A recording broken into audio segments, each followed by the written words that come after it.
Petrol hike ಆಗ್ತಾ ಇದೆ sir, ಏನು ನೋಡಿ, ಈ ಪ್ರಶ್ನೆಗೆ ಉತ್ತರ ಕೊಡಬೇಕಾಗಿರೋ, ಈ ಬೆಲೆ ಏರಿಕೆಗೆ ಉತ್ತರ ಕೊಡಬೇಕಾಗಿರೋದು ಕೇಂದ್ರ ಸರ್ಕಾರ. ಮಿಕ್ಕಿದಕ್ಕೆಲ್ಲರೂ ಮಾತಾಡ್ತಾರೆ, ಇದ್ರ ಬಗ್ಗೆ ಯಾಕೆ ಮಾತಾಡೋದಿಲ್ಲ? ಕೇಂದ್ರ ಸರ್ಕಾರ ಪಾರ್ಲಿಮೆಂಟ್ನಲ್ಲಿ ಹೇಳಿದ್ದೇನು? ಯಾವುದೇ ರೀತಿಯಾದಂಥ ತೊಂದರೆ ಇಲ್ಲ ನಮಗೆ ಇಂಧನದ್ದು. ನಾವು ರಷ್ಯಾದಿಂದ ಭಾಳ ಕಮ್ಮಿ ಬೆಲೆಯಲ್ಲಿ ಕಚ್ಚಾ ತೈಲನ ನಾವು ತೊಗೊಂಡಿದ್ದೀವಿ, ಅದು ಒಂದು ಮಾಸ್ಟರ್ ಸ್ಟ್ರೋಕ್ ಇದೆ ಅಂತ ಹೇಳಿಲ್ವಾ? ಏನಾಯ್ತು ಅದೆಲ್ಲ? ಮತ್ತು ನಮ್ಮ ಪ್ರಧಾನಮಂತ್ರಿಯವರು ಇರೋ ದೇಶ ಎಲ್ಲ ಸುತ್ತಿದ್ದಾರೆ, ಎಲ್ಲ ಕಡೆ ಹೋಗ್ಬಿಟ್ಟು ನಮ್ಮ ರಾಷ್ಟ್ರಕ್ಕೆ ಒಳ್ಳೇದಾಗಿದೆ ಅಂತ ಅವರು ಪೇಪರ್ನಲ್ಲಿ ಹೇಳ್ತಾ ಇದ್ದಾರೆ ಹೊರತು ಜನರ ಕಣ್ಣಿಗೆ ಯಾಕೆ ಕಾಣ್ತಾ ಇಲ್ಲ? ಇವತ್ತು ಇಷ್ಟು ದೊಡ್ಡ ಅನಾಹುತ ಕಾದಿದೆ ಅಂದರೆ ಯಾರು ಕಾರಣ? ಅದಕ್ಕೆ ಬೆಲೆ ಮಾಡ್ತಾರೆ ಅಂದರೆ ಪ್ಲಾನಿಂಗ್ ಮಾಡ್ತಾ ಇದ್ದಾರೆ ಅಂತ ಗೊತ್ತಾಗ್ತದೆ. ಮತ್ತೆ ಯಾವ ರೀತಿ ಇವರ ನೀತಿಗಳು ವಿಫಲ ಆಗ್ತಾ ಇದೆ ಅಂತ ಕೂಡ ಎದ್ದು ಕಾಣ್ತದೆ ಇವತ್ತು. ಮತ್ತು ಮಾತು ಮುಂಚೆ ಎಲ್ಲರೂ ಇವ್ರ ಬೆಸ್ಟ್ ಫ್ರೆಂಡೇ ಅಂತಾರೆ, ಆದರೆ ಇವರ ಸ್ನೇಹಿತರಿಂದ ನಮ್ಮ ರಾಷ್ಟ್ರಕ್ಕಾಗಲಿ ನಮ್ಮ ಜನರಿಗಾಗಲಿ ಯಾವುದೇ ಉಪಯೋಗ ಆಗಿಲ್ಲ. ಈಗ ಬೆಲೆ ಏರಿಕೆಯಿಂದ ಈಗಾಗಲೇ ಎಲ್ಲ ತರಕಾರಿ ಬೆಲೆ ಜಾಸ್ತಿ ಆಗ್ತಾ ಇದೆ, ನಿಮ್ಮ ಔಷಧಿ ಬೆಲೆ ಜಾಸ್ತಿ ಆಗ್ತಾ ಇದೆ, ಗಿಗ್ ಎಕನಾಮಿ ಸಂಪೂರ್ಣವಾಗಿ ಕುಸಿತ ಆಗ್ತಾ ಇದೆ. ಅವರು ಕೂಡ ಸ್ಟ್ರೈಕ್ ಮಾಡಿದ್ದಾರೆ ಇವತ್ತು. ಎಲ್ಲೋದ್ರಪ್ಪ ಇವರು? ಯುದ್ಧದಿಂದ ಅಂತ ಹೇಳ್ತಾರೆ. ಅವಾಗ ಗಲ್ಫ್ ವಾರ್ ಆಗಿಲ್ವಾ? ಇರಾನ್ ಇರಾಕ್ ಯುದ್ಧ ಆಗಿತ್ತು, ನಿಮ್ಮ ಗಲ್ಫ್ ಕಂಟ್ರೀಸ್ ಮೇಲೆ ಅಮೇರಿಕ ಪ್ರಹಾರ ಹಿಂದೆ ಮಾಡಿದಾಗ ನಮ್ಮ ಸರ್ಕಾರಗಳಿದ್ದಾಗ ಅವಾಗ ಇರಲಿಲ್ವಾ? ಅವಾಗ ಇವೆಲ್ಲ ನೆಪಗಳು ಕೊಟ್ಟಾಗ ನೀವೇನಂತ ಇದ್ರಿ, ಈಗೇನಂತೀರಾ? ಮತ್ತು ಇದು ಪ್ರಶ್ನೆ ದಯವಿಟ್ಟು ಮೋಹನ್ ಭಾಗವತ್ ಅವ್ರಿಗೆ ಕೇಳಿ. 2-3 ವಾರದ ಹಿಂದೆ ಅವರೇ ತಾನೇ ಹೇಳಿದ್ದು, ಇಡೀ ವಿಶ್ವ ಮೋದಿಯವ್ರ ಕಡೆ ನೋಡ್ತಾ ಇದೆ ಅಂತೆ ತಿರುಗಿ ಈ ಯುದ್ಧ ನಿಲ್ಲಿಸಲಿಕ್ಕೆ. ವಿಶ್ವದಲ್ಲಿ ಶಾಂತಿ ಇರಬೇಕಾದ್ರೆ ಮೋದಿಯವ್ರು ಬೇಕಂತೆ. ಏನಿದೆ ಇವತ್ತು ನಮ್ಮ ರೂಪಾಯಿ ಬೆಲೆ?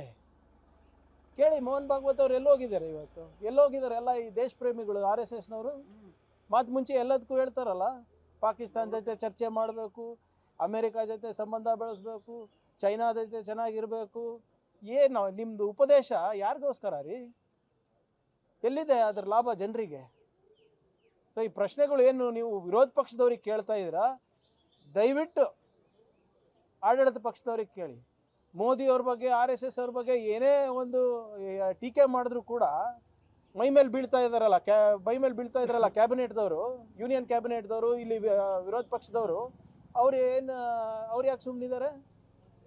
ಮೆಟ್ರೋ ದರ ಕೇಂದ್ರ ಸರ್ಕಾರ ಸ್ವಲ್ಪ ದರ ಜಾಸ್ತಿ ಮಾಡಿದ ತಕ್ಷಣ ಸೂಟ್ ಹಾಕ್ಕೊಂಡು ಹೋಗಿ ಪ್ರತಿಭಟನೆ ಮಾಡ್ತಾರೆ. MP ಗಳು ಎಲ್ಲಿದ್ದಾರೆ ಇವಾಗ? ಎಲ್ಲೋ ಇದ್ದಾರೆ, ಯಾಕೆ ಮಾತಾಡ್ತಾ ಇಲ್ಲ? ಇವರಿಗೆಲ್ಲ ಆಯ್ಕೆ ಮಾಡಿರೋದು ಮನ್ ಕಿ ಬಾತ್ ಕೇಳಕ್ಕ, ಏನು ಜನ್ ಕಿ ಬಾತ್ ಕೇಳಕ್ಕ?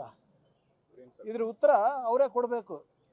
ಇನ್ನೊಂದು ಪಾಯಿಂಟ್ ಆಫ್ ವ್ಯೂ ಅಲ್ಲಿ ಏನಾದರೂ ಕಡಿಮೆ ಮಾಡಬಹುದಾ ಪೆಟ್ರೋಲ್? ಸರ್, ಇನ್ನೆಷ್ಟು ತೆರಿಗೆ ಕನ್ನಡಿಗರ ಮೇಲೆ ಹಾಕ್ತೀರಾ?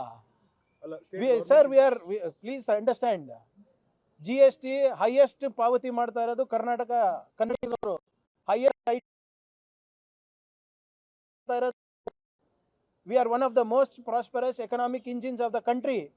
ಇವ್ರೇನು ಮಾಡ್ತಾ ಇದ್ದಾರೆ ರೀ ಕೇಂದ್ರ ಸರ್ಕಾರದವರು? ಅವ್ರಿಗೆ ಕಮ್ಮಿ ಮಾಡೋಕ್ಕೆ ಹೇಳಿ, ಎಲ್ಲ ಹೊರೆ ನಮ್ಮೇಲೆ ಹಾಕಬೇಕಾ? ಮತ್ತು ಇವ್ರೇನು ಅಚ್ಚೇ ದಿನ ಅಂತ ಹೇಳಿದ್ರಲ್ಲ, ನಾವು ಹೇಳಿದ್ದ ಅವ್ರು ಹೇಳಿದ್ದ?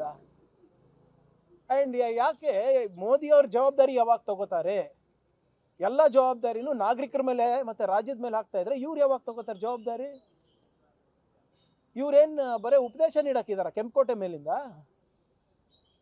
Where is his responsibility? Where is his accountability? Cess ಕಮ್ಮಿ ಮಾಡಬೇಕಂದ್ರೆ ಸ್ಟಾರ್ಟ್ ಫ್ರಮ್ ಗುಜರಾತ್ ಸೆಸ್ ಕಮ್ಮಿ ಮಾಡಿ, ಮಧ್ಯಪ್ರದೇಶ್ ಕಮ್ಮಿ ಮಾಡಿ, ಉತ್ತರ ಪ್ರದೇಶ್ ಕಮ್ಮಿ ಮಾಡಿ, ರಾಜಸ್ಥಾನ್ ಕಮ್ಮಿ ಮಾಡಿ, ಮಹಾರಾಷ್ಟ್ರ ಕಮ್ಮಿ ಮಾಡಿ, ಆಮೇಲೆ ನಮ್ಮ ಹತ್ರ ಬನ್ನಿ ಕನ್ನಡಿಗರ ಹತ್ರ. ನೀವೇನು ಹೇಳ್ತಾ ಇದ್ದೀರಲ್ಲ ಅದೆಲ್ಲನೂ ನೀವು ಫಸ್ಟು ನಿಮ್ಮ ಗುಜರಾತ್ ಮಾಡೆಲ್ ಆಫ್ ಡೆವಲಪ್ಮೆಂಟ್ ಇರುವಂಥ BJP ಸ್ಟೇಟ್ಸ್ಗಳಲ್ಲಿ ಫಾಲೋ ಮಾಡಿಬಿಟ್ಟು ನಮ್ಮ ಹತ್ರ ಬನ್ನಿ.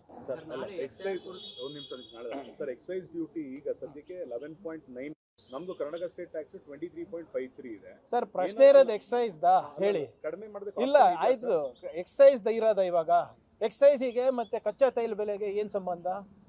ಇವಾಗ ನಾಳೆ ನೋಡಿ ಯೂರಿಯಾ ಶಾರ್ಟೇಜ್ ಆಗ್ತಾ ಇದೆ, ರೂಪಾಯಿ ಮೌಲ್ಯ ಕುಸಿತ ಆಗ್ತಾ ಇದೆ, ಒಂದು ಫಾರಿನ್ ಇನ್ವೆಸ್ಟ್ಮೆಂಟು ಕೂಡ ಈ ಆರ್ಥಿಕ ವರ್ಷದಲ್ಲಿ ಬಂದಿಲ್ಲ. ಯಾರ್ರೀ ಜವಾಬ್ದಾರಿ ಇದಕ್ಕೆ?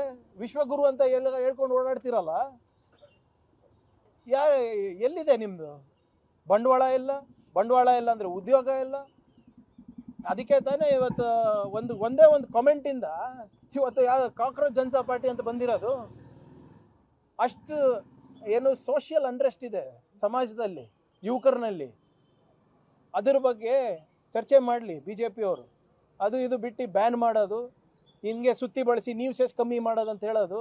ನೀವು ಸ್ಟೇಟ್ ಸೆಸ್ ಕಮ್ಮಿ ಮಾಡಬೇಕಂತ ಇದ್ದೀರಲ್ಲ, please start with all the BJP rule States first. ಅದಾದಮೇಲೆ ಕನ್ನಡಿಗರ ಹತ್ರ ಬನ್ನಿ.